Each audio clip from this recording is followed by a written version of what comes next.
Assalamualaikum warahmatullahi wabarakatuh. Sebelum masuk ke alur ceritanya, bagi kalian yang baru bergabung dan ketinggalan part sebelumnya, silahkan cek di playlistnya ya. So, tanpa berlama-lama lagi, mari kita mulai ceritanya.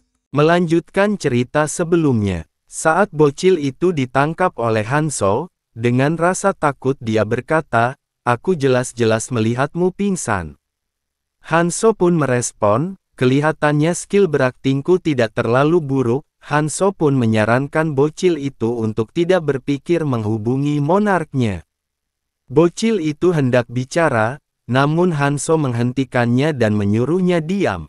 Hanso mengubah tampilan wajahnya seraya berkata, "Kau harus tetap diam mulai sekarang, aku akan menyampaikan salammu pada monarkmu." Serak, Hanso pun menghabisinya.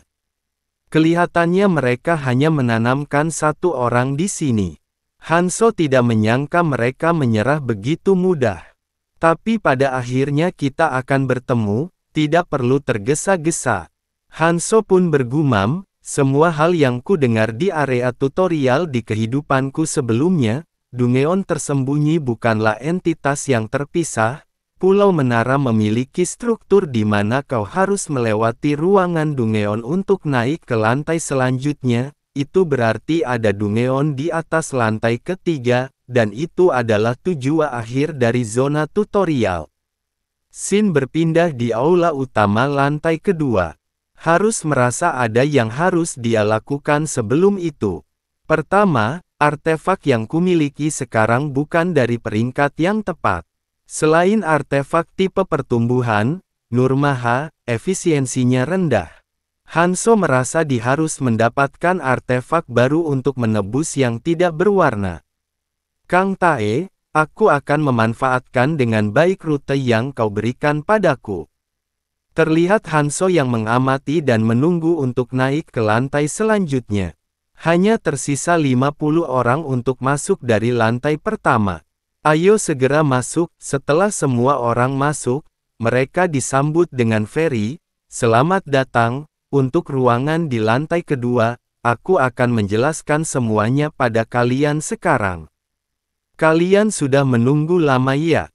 Kalau begitu mari mulai. Ferry sekali lagi mengucapkan kepada mereka, "Selamat datang di Pulau Harta Karun. Aku ingin bilang kalian memiliki wawasan yang luar biasa karena memilih ruangan ini. Di antara semua ruangan di menara, yang satu ini memiliki skala terbesar. Kalian harus mengalahkan penjaga yang melindungi harta karun, dan membawa harta karun ke pusat pulau untuk ditukar dengan artefak. Batas waktunya adalah 2 minggu, dan tentu saja itu tidak akan menyenangkan kan?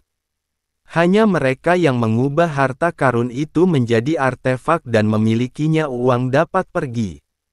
Dengan kata lain, mereka yang tidak memiliki artefak akan mati. Hanya ada satu harta karun, jadi kalian bisa memilih untuk mendapatkan 50 artefak dan menyelamatkan semua orang. Atau memilih 20 atau 1 dan hanya membiarkan beberapa orang selamat. Semakin sedikit artefaknya, semakin tinggi kualitasnya, kalian tahu itu kan? Kuharap kalian bisa membuat keputusan yang bijak. Totalnya ada 128 penjaga, aku akan menandai mereka di peta. Hanso pun bergumam, 128 penjaga dalam 2 minggu, syarat yang cukup menantang, aku ingin tahu bagaimana kalian akan menyelesaikannya. Setelahnya seseorang melangkah dan berkata, "Mari melakukan dengan cara ini, bagi ke dalam 5 tim berjumlah 10 orang, masing-masing akan berburu dan membinasakan 2 penjaga dalam sehari." Semua orang harusnya bisa menangani itu kan? Orang-orang yang mendengar saran itu pun berkata masing-masing, "Apa kau menyarankan agar para klan bekerja sama?" Dan hanya ada 10 orang di tiap tim. Orang tanpa klan hanya akan dirugikan. Hanso pun bergumam, secara strategis, itu bukan ide yang buruk.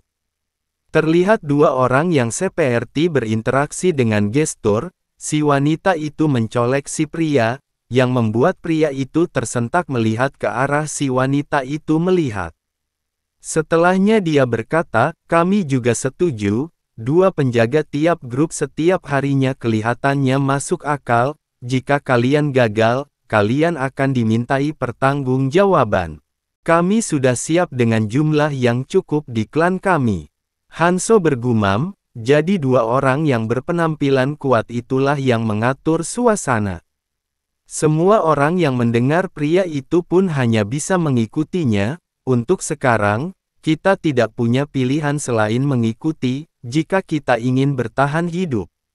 Saat kita menemukan harta karun, kita akan memberitahu semua orang dan berkumpul di pusat secepatnya.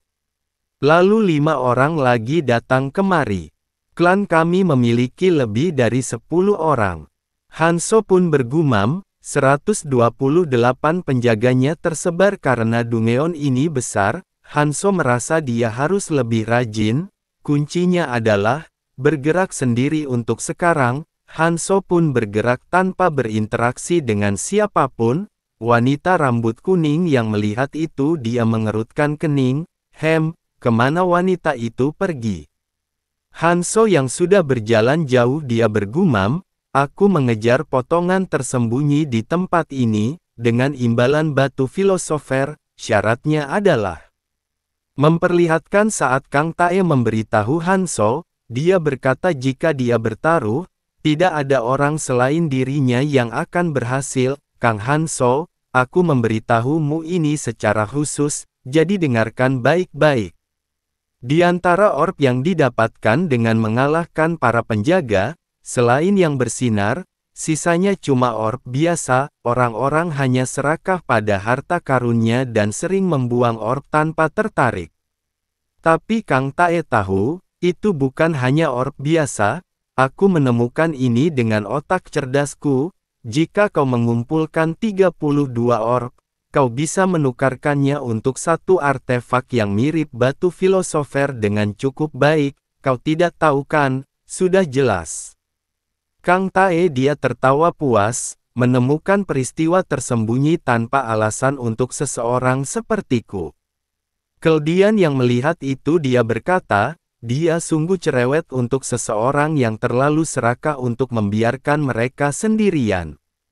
Kembali ke tempat Hanso sekarang. Meski berbeda dengan batu filosofer lemah yang dimakan Anfiarin, namun efeknya pasti, jadi aku harus mendapatkannya. Kesulitan Dungeonnya tidak mudah, dan berapa kali kau bisa menghadapinya setiap hari terbatas. Hanso pun mengeluarkan semua skillnya, untuk melewatinya dengan cepat. Aku akan pergi sendiri, jika aku berkeliaran secukupnya agar tidak ketahuan. Terlihat sesuatu menyerupai bed besar yang bergerak, itu bergetar, dan memperlihatkan sepenuhnya sosok tersebut. Sosok monster tersebut memiliki poster yang aneh dan memiliki mata satu seperti lampu. Berpindah di tempat beberapa orang, mereka mengangkat kepala mereka dan salah satunya berkata, suaranya berasal dari dekat. Tidak lama setelahnya suara Ferry mengatakan jika penjaga kedua sudah mati, selamat semuanya. Sudah keduanya hanya dalam sehari, kalau begini tidak akan butuh waktu lama ucap Ferry lagi. Wanita rambut kuning yang teralihkan oleh suara Ferry disadarkan oleh temannya agar fokus, aku tahu, jawabnya seraya mengalihkan pandangannya, dan wus, serangan monster itu berhasil dihindarinya. Setelahnya dia pun melancarkan serangannya pada monster tersebut, wus krak, itu langsung mementalkan penjaga tersebut beberapa meter jauhnya dengan tendangannya. Setelahnya, srak, sebuah anak panah langsung menancap pada monster itu dilancarkan oleh seseorang dari tim wanita itu. Temannya itu pun berkata, kau bisa menghindarinya tanpa melihat, sia-sia aku membantumu. Si rambut kuning pun merespon, harusnya kau menanganinya sendiri sejak awal. Teman prianya itu berkata, kita bahkan belum melihat seorang penjaga, tapi semua orang begitu cepat, kita hanya menangkap mangsa kecil. Rambut kuning pun merespon, tidak, penjaga pertama dan kedua tidak dikalahkan oleh grup, seseorang melakukannya sendirian, aku punya firasat. Pria itu pun berpikir, jika kau mengatakan itu, Monark Enhai, itu pasti benar, kalian juga merasa begitu kan? Tanyanya pada dua orang yang berpenampilan sama satu lai itu, mereka pun saling bertanya, siapa ya? Entahlah jawab satunya. Wanita berambut kuning yang seorang monark yang bernama Enhai itu pun cemberut dan berkata, sudah ku bilang jangan memanggilku begitu, kemampuan ini begitu menyebalkan. Dia pun menyuruh mereka semua menghentikan omong kosong tersebut dan menyuruh mereka segera bergerak, kelihatannya yang di depan sudah tidak ada, jadi mari ke kanan. Namun Enhai menghentikan mereka, tunggu, ada yang datang kemari, auranya tak menyenangkan dan kuat yang kurasakan di titik awal. Terlihat beberapa orang yang sedang berjalan ke arah mereka, pria yang memimpin Iu berkata, sudah kubilang, kita tidak seharusnya mengincar para penjaga, bahkan jika kita menemukan harta karunnya, kita tidak akan bisa membawanya dengan selamat ke altar. Melihat tim lainnya, ada beberapa player yang terlihat kuat, yang lain menimpali, benar, tapi, kita tidak bisa diam saja. Pria itu pun merespon, tepat, saat yang lain mencari para penjaga, kita harus mengambil kesempatan ini untuk jadi lebih kuat. Dengan senyum jahat dia melanjutkan, bahkan berburu para monster yang berkeliaran di sekitar akan memberi kita cukup kekuatan untuk bertarung. Kita hanya perlu menargetkan mereka yang kembali dengan harta karun, sejujurnya tidak akan ada yang memperhatikan jika beberapa orang hilang. Jika kita tidak bisa menemukannya dalam batas waktu 2 minggu, kita semua akan mati bersama-sama. Kelompok Enhai yang mengamati kelompok tersebut, Enhai berkata, akan memusingkan jika lebih banyak lagi yang mulai bersikap seperti itu, tapi perasaan aneh yang kumiliki tidak berasal dari mereka, namun tiba-tiba Hanso berkata pada mereka jika dia setuju. Hanso melanjutkan jika dalam situasi seperti ini, kau butuh perintah lebih dari apapun. Kehadiran Hanso yang tidak mereka sadari, itu membuat mereka semua terkejut, siapa kau? Enhai mengamati Hanso dan bergumam, dia memar semua, lalu kenapa dia bergerak sendirian? Yang lebih penting, aku memiliki perasaan aneh tentangnya. Mereka berdua pun saling menatap. Hanso pun berkata pada mereka, jika di situasi ini diperlukan perintah. Pria pemanah itu pun waspada dengan bersiap menyerang Hanso dengan berkata, dasar bajingan, menyelinap dari belakang. Apa urusanmu? Kau kelihatannya sendirian, jadi lebih baik kau menjawab dengan jujur. Hanso tetap santai dan merespon, tidak banyak, aku kemari hanya untuk membuat penawaran. Pria itu pun terkejut, apa? Apa kau tidak waras, kenapa kami harus mendengarkanmu? Hanso pun meliriknya dan berkata, berjaga-jaga tidaklah buruk, tapi kau waspada pada orang yang salah, dan aku kemari tidak untuk bicara denganmu. Monark Clan, aku ingin bicara dengan nona yang ada di sana. Hanso pun melanjutkan, dengan stat intuisimu, kau harusnya tahu. Enhai yang mendengar itu pun berkeringat dan dia bergumam, orang ini, dia alasan aku merasa tidak tenang sejak tadi, sulit untuk langsung mengenaliku sebagai Monark Clan, tapi dia yakin, Enhai pun mengukur Hanso, dia memiliki intuisi yang sama denganku atau lebih tepatnya, ini bukan hanya tentang penampilannya, itu hanyalah cangkang tubuh. Apapun itu, sesuatu yang lebih jahat tersembunyi di dalam dirinya. Dan jika orang ini menginginkannya, dia bisa, namun Hanso mengejutkannya dari bergumam, Hanso berkata tidak perlu tegang, bukankah aku sudah bilang, aku kemari hanya untuk membuat penawaran. Pria pemanah Yuang mendengar itu dia berkata, trik apa yang kau coba mainkan? Jika kau terus mengatakan omong kosong tentang monark atau apapun itu, namun Enhai dengan wajah gelapnya menghentikan pria itu, dan menyuruhnya mundur, aku akan bicara dengannya. Pria itu merasa heran melihat tingkah Enhai, monark Kam 9i9 belum pernah sebingung ini, dia pun menjawab, baik. Enhai pun berkata pada Hanso, kau terlihat cukup kuat untuk menangani ini sendiri, kenapa repot-repot membuat penawaran pada kami? Aku perlu tahu alasannya. Meski kau kuat, kami tidak akan mundur dengan mudah. Hanso pun merespon, jika semua orang memiliki alasan mereka sendiri, aku butuh seseorang untuk bertarung di depan, bukannya aku. Enhai pun merespon, kau ingin kami menangani orang-orang yang barusan lewatkan. Aku mengerti kenapa kau menginginkannya, tapi kami tidak bisa menangani 40 orang. Hanso pun merespon, apa yang kau bicarakan? Kau hanya perlu berurusan dengan 10 orang sekaligus. Dan mereka juga orang yang lemah darimu. Gunakan trait monarkmu mulai dengan mengkonversi dari grup yang terlemah ke dalam anggota klanmu dan meningkatkan jumlahmu. Enhai yang mendengar itu ekspresinya berubah aneh, dia pun bergumam, bahkan mengelola orang sebanyak ini pun merepotkan, dan sekarang Hanso ingin aku memasukkan lebih banyak, apa ini? Sekolah dasar, kenapa harus aku? Intuisiku mengatakan bahwa mengatakan ini dengan lantang bisa sangat berbahaya. Pria itu pun berdehem. Dia merasa monarknya sudah mengeluh tentang memiliki terlalu banyak orang. Enhai pun memegangi kepalanya dan berkata, seriuslah, aku hanya ingin melewati ini diam-diam tanpa melakukan apapun. Tapi kelihatannya aku tidak punya pilihan, jadi aku akan mencobanya. Mereka pun meninggalkan Hanso, Hanso pun berkata jika dia akan mengawasi. Enhai tidak berdaya sama sekali, dia berkata, aku beritahu ini mungkin tidak berhasil. Hanso pun berkata jika seseorang dengan intuisi yang sulit didapatkan di area tutorial harusnya bisa menanganinya dengan mudah.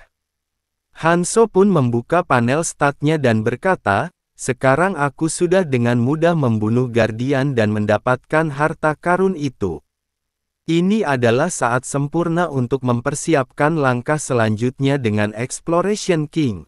Scene berpindah di suatu tempat di mana kelompok Enhai merikuk beberapa orang. Pria itu bertanya, monark, orang-orang ini menolak tatonya. Enhai yang mendengar itu dia merespon, mereka sudah jadi bagian klan, mereka hanya berempat, jadi mengikatnya sudah cukup. Wanita yang diikat itu pun berkata, tidak perlu mengikat kami. Yang lain juga berkata, apa kau mendiskriminasi kami karena kami dari klan lain? Kami tidak melakukan apapun. Enhai pun menatap mereka dengan tajam dan bergumam dengan dirinya sendiri, kalian pikir aku mau melakukan ini? Pada akhirnya, aku melakukan seperti yang orang itu katakan padaku. Tapi kecuali orang-orang itu, aku membuat semua orang di sini menjadi anggota klan. Dia pun kembali memegangi kepalanya yang pusing, ini melelahkan, ini benar-benar tidak sesuai denganku, tapi karena trait sialan ini. Namun tiba-tiba suara Ferry terdengar, selamat. Kau telah menemukan harta karun. Mereka yang mendengar itu pun terkejut, apa ini?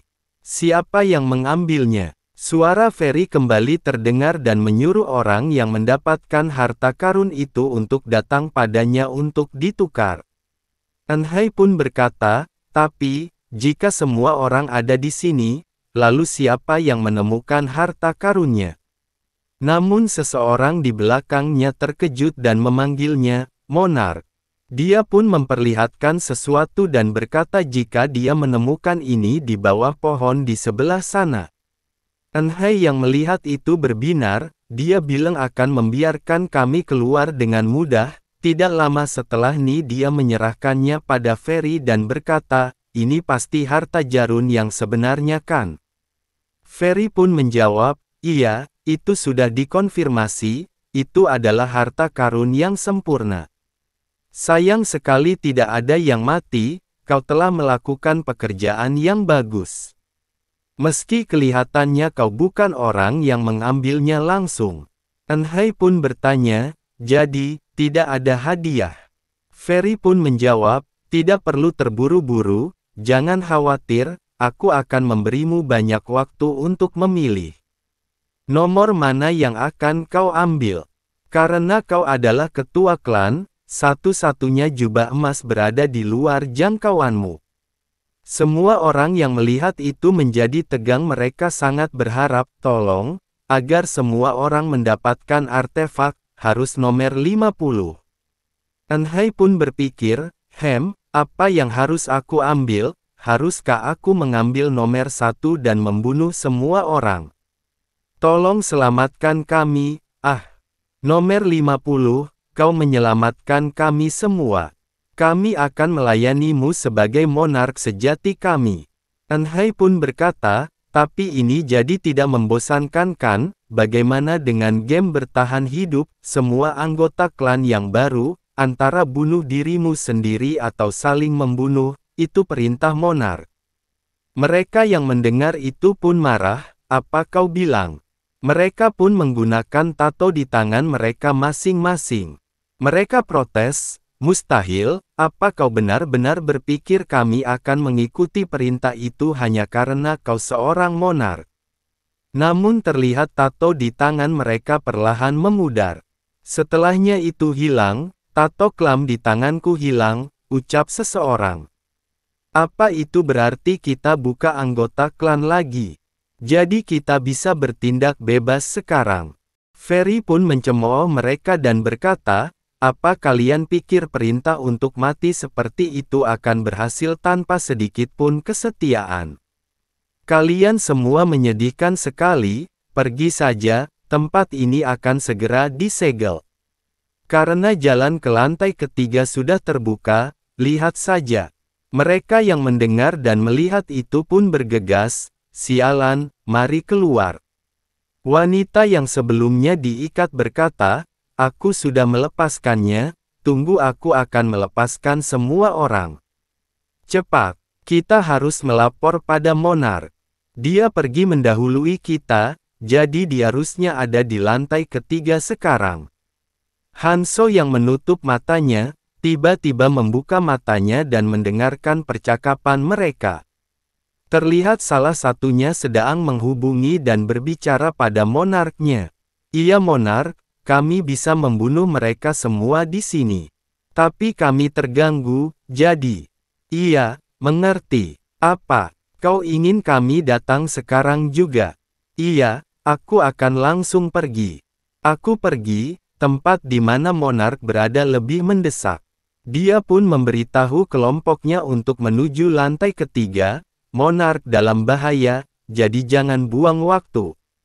Bangun. Hanso yang mendengar itu dia pun bergumam jika mereka sudah kena.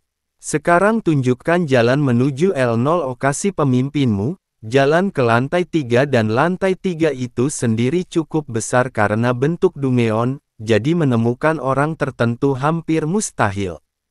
Hanya ada solusi. Jika kita tidak menangkap Dark Monarch di area tutorial dan bergerak ke zona merah, semua yang kita lakukan sejauh ini tidak ada artinya.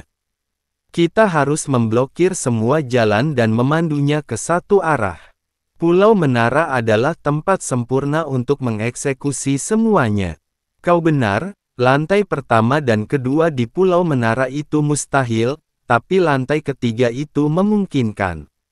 Ada ratusan titik awal di lantai ketiga, tapi begitu dia memasuki lantai ketiga, dia akan membutuhkan bantuan anggota klannya di lingkungan itu.